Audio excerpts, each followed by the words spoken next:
Estrogen dominance can cause an array of frustrating and debilitating symptoms at any stage of a woman's life, including heavy periods, trouble losing weight, endometriosis, and even something as common as headaches.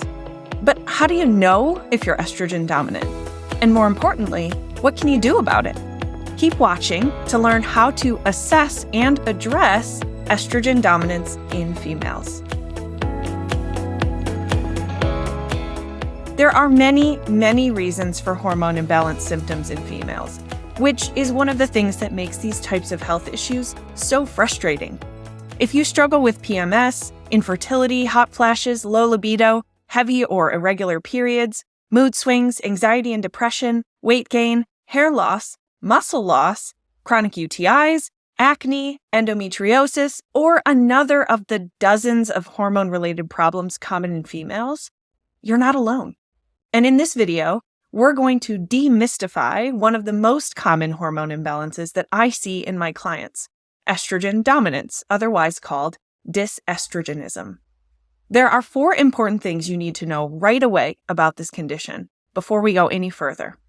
First of all, estrogen dominance can happen at any time in a female's life, including during perimenopause and menopause. Even though we often think about estrogen being low during these phases, it doesn't necessarily mean that it's balanced. Secondly, estrogen dominance is the main reason women have a harder time losing weight, regardless of age, when compared with men.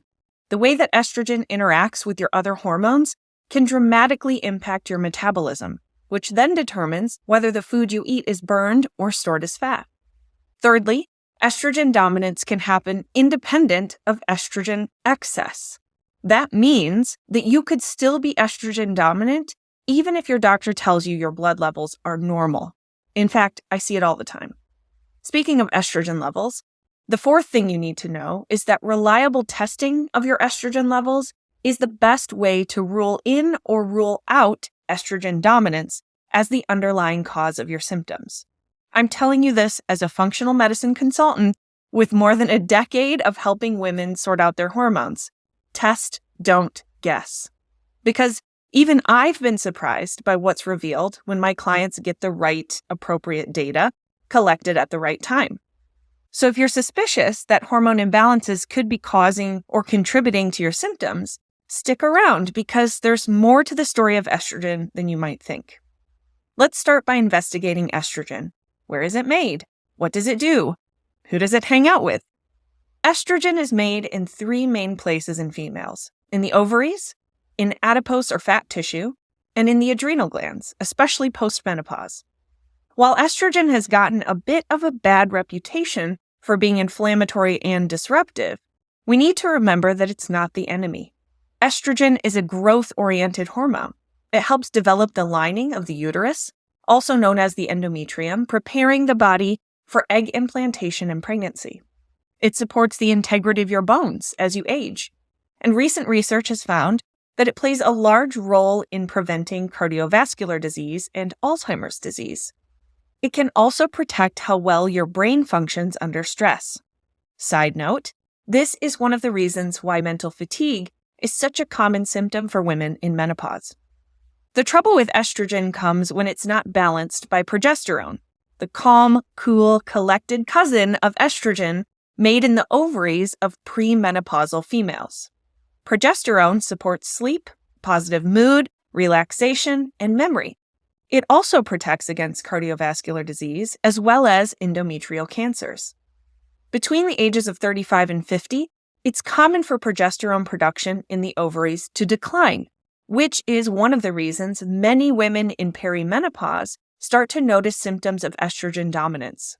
As progesterone goes down, estrogen often stays the same, resulting in a relative excess of estrogen. Remember, estrogen levels don't have to be above the normal range for this to happen. They're just relatively higher.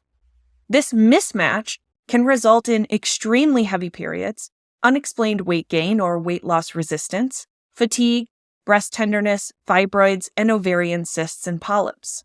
And if you have a history of fertility struggles or endometriosis, you're more likely to be estrogen dominant.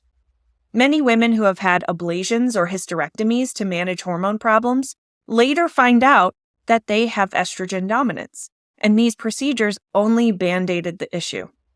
So, how can you find out if your estrogen levels are relatively higher than your progesterone levels? You can test them using the Dutch test. Dutch stands for Dried Urine Test for Comprehensive Hormones, and it's the best way to assess your body's production of hormones like estrogen, all 3 estrogens and their active metabolites to be specific. It also measures progesterone, testosterone, and a host of other crucial prohormones and hormone metabolites or detox products. Whenever I talk about hormone balance, I talk about the Dutch because it gives folks a reliable, accurate, actionable window into their hormone balance and overall health that they'll never get from blood or saliva tests. The Dutch is also convenient because you collect the dried urine samples using a simple at-home test kit.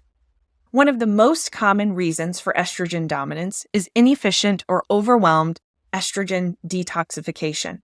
Your liver could be overloaded with estrogen, perhaps from extra body fat, which produces estrogen on its own, independent of the ovary's regulation.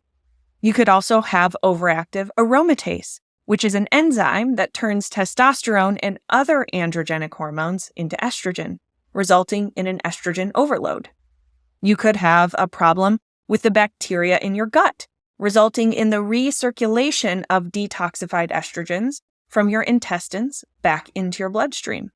Or your body could have a tendency to utilize a less than helpful detox pathway in the liver, resulting in inflammation or even damage to the DNA of your cells, which may increase your risk for certain types of cancer. The other massive reason for estrogen overwhelm in women today comes from a class of toxic chemicals called xenoestrogens, or endocrine disruptors.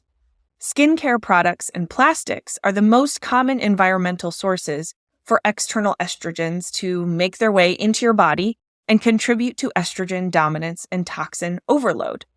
The unfortunate reality is that the modern woman probably has several of these root causes at play, and there are even more that I won't get into in this video. Because of the increased toxic load that we all face, supporting healthy estrogen detoxification pathways is my first and favorite way to decrease estrogen dominance, because not only are you helping rebalance your hormones, but you're also helping your body effectively detoxify other important toxins and compounds. Foods that support healthy estrogen detox include cruciferous vegetables like broccoli, cabbage, and cauliflower, rosemary and other plants high in a compound called flavonoids, raw unpeeled carrots, and flaxseed. As for micronutrients, iron is crucial for phase 1 of estrogen detox, so make sure both your iron and ferritin levels are optimized. B vitamins, magnesium, choline, and others are helpful for making sure that phase 2 estrogen detox happens smoothly. N-acetylcysteine, or NAC, diindolylmethane, or DIM, and indole-3-carbinol, or I3C, are also powerful detoxification boosters. I've included my favorite estrogen detoxification supporting products in my estrogen dominance checklist. You can download it for free at the link in the video description after we talk about progesterone's role in all of this. If you don't have enough progesterone, estrogen dominance may still be a problem, even if you're detoxing properly and not making too much estrogen. Progesterone levels can be suboptimal at any phase in a woman's life for many reasons, but this is especially problematic during perimenopause and menopause, and your strategy for supporting progesterone levels will also change based on age and life phase. Quick but important side note. If you're taking a progestin-based birth control, it is not having the same effect on your body as real progesterone. In fact, it shuts down your body's own production of progesterone, which can have many significant side effects, including estrogen dominance. If you're premenopausal, one of my favorite ways to boost progesterone is with an herb called chasteberry, also known as Vitex agnus. Vitamin B6, vitamin C, and melatonin can also help support production of progesterone. If you're postmenopausal and your ovaries no longer respond to these supports, I often recommend low-dose bioidentical progesterone supplementation. Again, there are more specifics in my estrogen dominance checklist. While it's true that female hormones can be complicated, I want to reiterate that they're not as mysterious and unknowable as some conventional doctors make them out to be. Accurate, comprehensive testing is available and can give you valuable insight into the reasons behind your hormone symptoms at any phase of your life. And once you know the why behind your symptoms, there are loads of functional medicine options for shifting them, not only to relieve your symptoms, but to prevent further hormone and health issues down the road. I think that about wraps up our video on how to fix estrogen dominance in females. I hope you found this information helpful. If you did, I'd really appreciate it if you'd hit that thumbs up button and subscribe to my channel. Spreading the word about options for assessing and addressing female hormone issues is a huge passion of mine, and your support of this channel helps more women find the functional medicine solutions they need. And don't forget to download your copy of the free Estrogen Dominance Checklist. You'll find a link in the video's description to sign up. Thanks again for watching, and I'll see you in the next one. Bye.